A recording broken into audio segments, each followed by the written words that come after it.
12. Ìwé Jóòbù orí karùn-ún ẹsẹ̀ kejìlá. Abi? Yes. Ó ní ó yí ìmọ̀ àwọn alárekereke po. Hey! Nígbà tí Ọlọ́run bá ti wà ní ipa tiwa. When God is on our side. Nígbà tí Ọlọ́run ìpè yìí ti bá wa dá májẹ̀mú. When God has made a covenant with us. Wípé a ti borí ìmọ̀ ọ̀tá. That we are free from the plans of the enemy.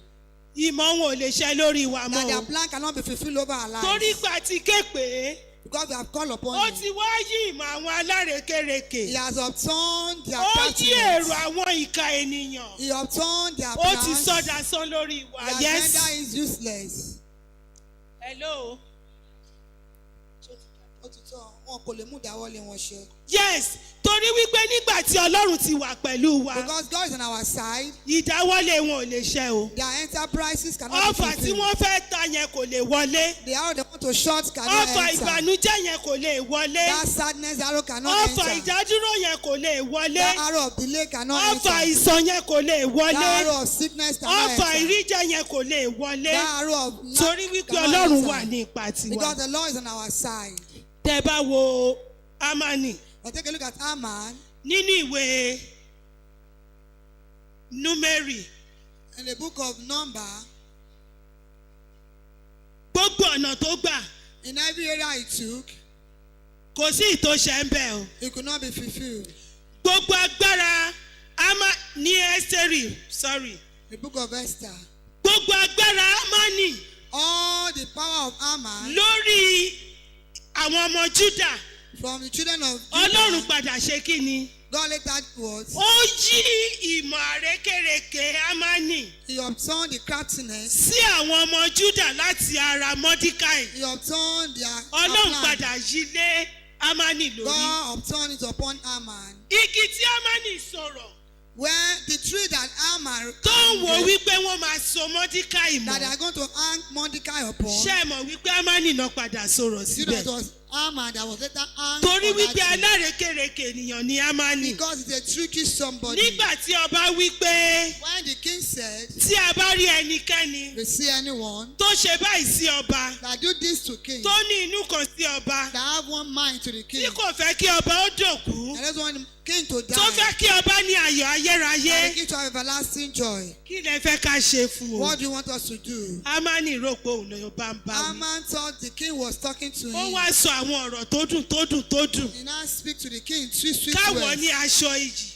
They should have a káwọ̀ cloth of ní aṣọ honor. ẹ̀yẹ, They should have a cloth of káwọ̀ ní aṣọ celebration. ìgbéga àwọn They should have alárekereke, a cloth of àwọn elevation. tàfàtàfà. The one that shuts Ó arrow. fẹ́ ta ọfà ìbànújẹ́ sínú ayé They Mọ́díkáì. want to shut the arrow of sadness to Ó Mordecai's fẹ́ life. sọ ayé àwọn ọmọ Júdà di They ìkorò want to make their life to be bitter. láì mọ̀ wípé Not knowing that Ọlọ́run Ísírẹ́lì, God of Israel, Ọlọ́run Júdà, God of Judah ó ti dìde, have arisen ó ti jà fún àwọn ọmọ Júdà. and has fought for the children of Judah.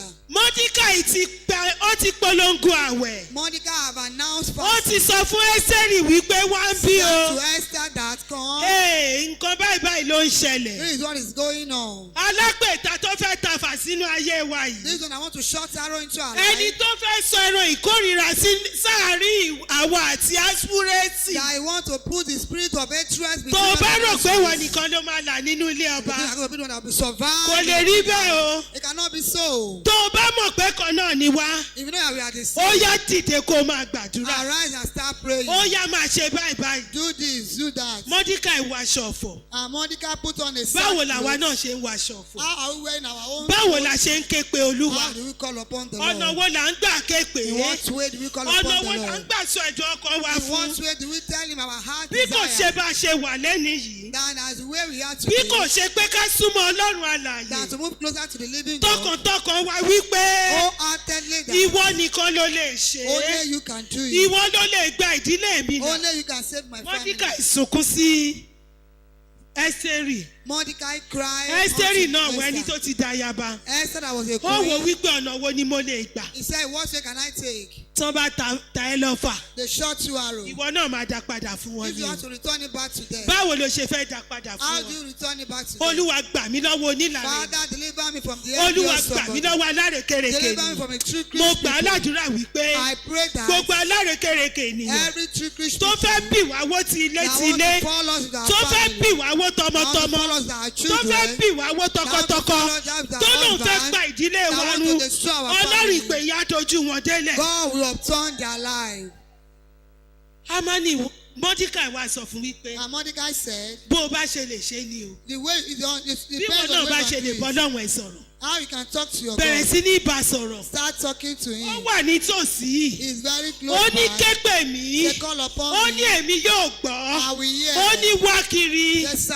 Tá a bá ti wá kiri, à ń wá Ọlọ́run kiri. When we are searching Kì í for ṣe God, nípa lílọ sílé babaláwo. not going to an herbalist Kì í house, ṣe nípa ṣíṣe ìkà sí ènìyàn. not doing evil. Ìwọ náà fẹjọ́ alápèta sun You Ọlọ́run. to report the evil Ó judge di to dandan kó God. gbèjà wa jà. Compulsory have to avenge Mo for gbà á us. ládùúrà wípé And I pray, gẹ́gẹ́ bí ọ̀rọ̀ àkòrí ìwàásù wa, according to the a ti bọ́ topic, lọ́wọ́ alápèta we are free from the àti attack ọfà wọn. and their Ọfà arrows. ọ̀tá ò ní wọlé sí wa lára. The arrows will not enter into our body. Ẹ wà àwọn ọmọ Ọlọ́run. Can the children of God, Genesis 3:1-5. Genesis chapter 3 verse 1 to Ìwà 5. rékèrèkè àwọn ènìyàn. The trickerishness of women, Ọlọ́run dá they cannot stand. òru là ń ṣèkà. We do evil at night. Òru làwọn ìkà ènìyàn ń ṣèkà o. They do evil at Bàbá ní midnight. òru wa ò gbọdọ̀ pọ̀ jù. Our sleeping must not be too Tó o much bá fẹ́ bọ́ lọ́wọ́ ọ̀tá, to be free from the enemy. ìwọ náà gbìyànjú kó máa ṣe ṣóòrù. You too try to be having Má jẹ́ kí victory. ọfà wọn kó bẹ́ẹ̀ lójú Don't oorun. allow their arrow meet you while Má jẹ́ kí sleeping. ọfà wọn kó bẹ́ẹ̀ láìrò tẹ́lẹ̀. Don't allow their arrow to meet you Ṣùgbọ́n when tó o you're bá not ti expecting. gbáradì, But when you ọfà ò prepare, lè wọlé o. arrow cannot Kàkà enter. kó wọlé, Instead of entry, back to sender ó ni. máa dá padà ní. Yes. Genesis. Hey. Ibẹ̀ yẹn kọ́ o. Hey. Ibẹ̀ yẹn kọ́ o. Ni mo sọ. Okay, yes. Ejò ṣe alárekereke. Ju gbogbo ìgbẹ́ yòókù lọ, Tower of Babel ni mò ń lọ. Ma, Genesis 11, yes ma, thank you ma. Àwọn ọmọ Ọlọ́run tí Ọlọ́run dá.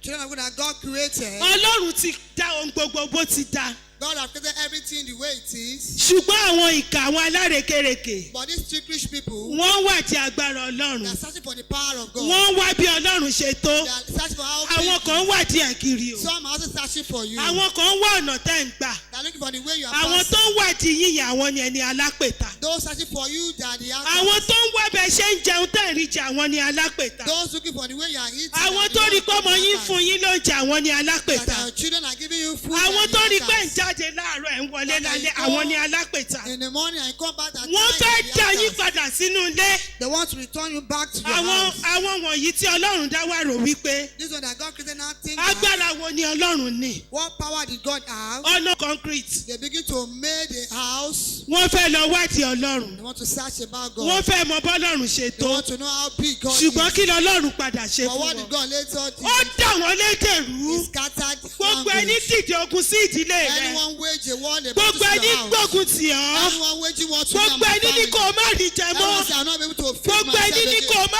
Anyone say I làlùyọ. won't be prospering Gbogbo ẹni again. tàfà ìbànújẹ́. Anyone shouting arrow of Gbogbo ẹni destruction. ta ọfà àìsàn. Anyone shouting arrow of Sínú ilé sickness. rẹ tàbí Into sára your ọmọ house, rẹ. into your family. Tàbí sí ara ọkọ Or rẹ. to your husband's Mo body. sọ tàṣẹtàṣẹ I ní declare àṣà ìlànà tó wà yìí. In this doctrine that we have, Gbogbo ẹni bá lòun fẹ́ tàfà I ìjákulẹ̀ want to sínú shout ayé the rẹ. arrow of disappointment, of Gbogbo failure. ẹnikẹ́ni tó bá lòun fẹ́ tàfà ìjákulẹ̀ I want sínú to shout ilé the rẹ. arrow of failure into Ẹni our lòun home. fẹ́ tàfà ìjákulẹ̀ sórí I want to iṣẹ́ shout rẹ. the arrows of Iná failure in your Ọlọ́run á business. jó wọn run. Power of God will consume them.